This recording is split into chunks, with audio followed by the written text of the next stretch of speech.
In this course, we won't be reading any of Kant's own writings. They tend to be fairly dense, fairly difficult to get through. I hope that in a more advanced course you'll take the opportunity to do so.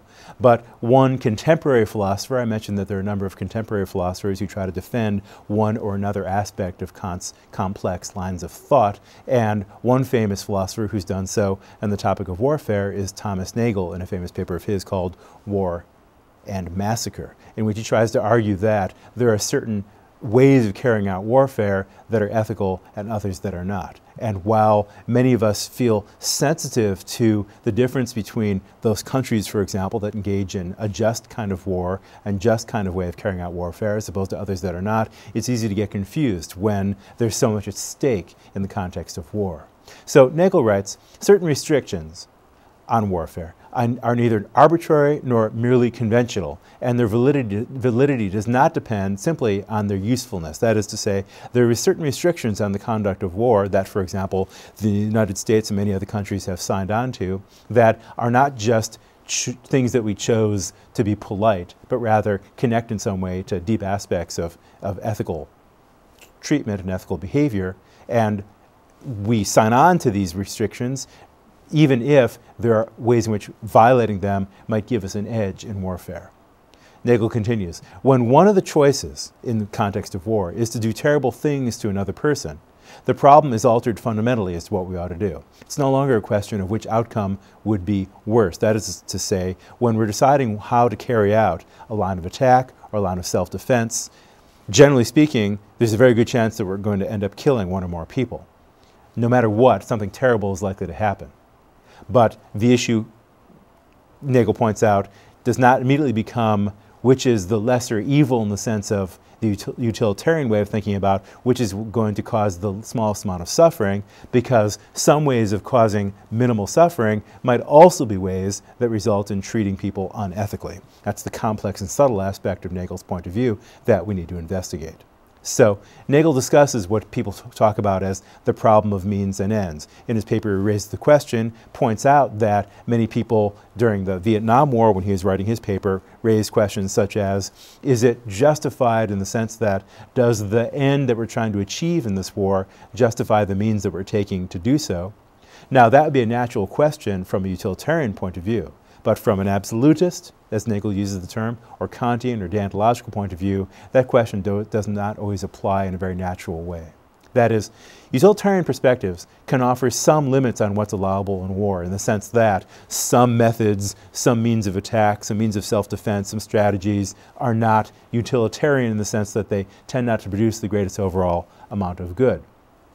However, the utilitarian will hold that the end always justifies the means if the payoff is high enough. So if the payoff is high enough, then the utilitarian position is going to say it's perfectly appropriate to use children, non-combatants, etc., as human shields in order to protect strategically important points in your defense system. And if you think that torturing someone is likely to produce some information that you need for strategic purposes, then the utilitarian will say, go ahead and torture that person. Do no more harm than you need to, but still torturing that person will be justified on utilitarian grounds, or at least could very well be justified on utilitarian grounds. So notice that, as we saw with Mill in our discussion last time, every so-called principle, rule of justice, human right, etc., from the utilitarian perspective, every such principle has its price. There's always going to be, at least in principle, the possibility of a situation that will arise in which the costs of, for example, torturing someone are minimal. They will produce some unhappiness, all right, but they'll be vastly outweighed by the amount of happiness that we might achieve if we can get the information from this person that we need.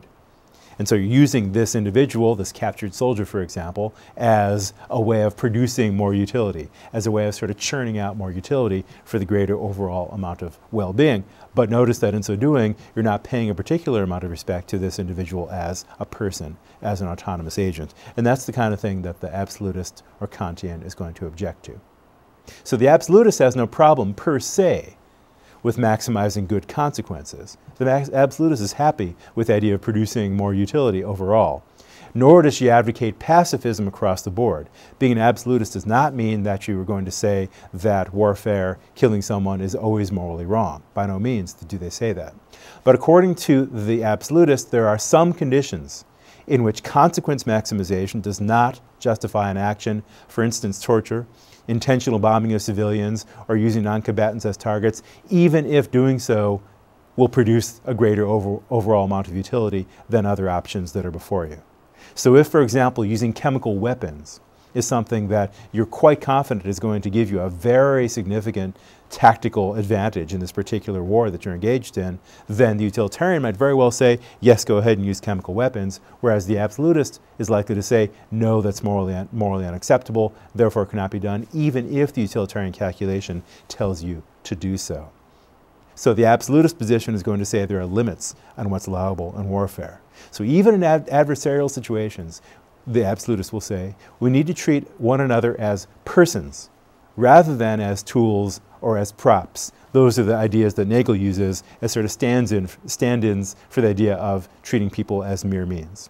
So again, while it's true that you could torture a person to get information out of him, you're using him as a tool for the production of information, as opposed to treating him as another person.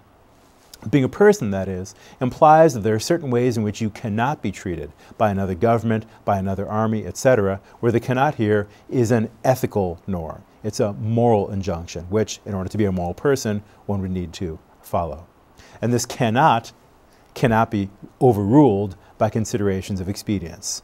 That is to say, there are no sufficient numbers of lives saved, even, that where you could get a high enough number such that then it becomes justified, morally acceptable to torture someone.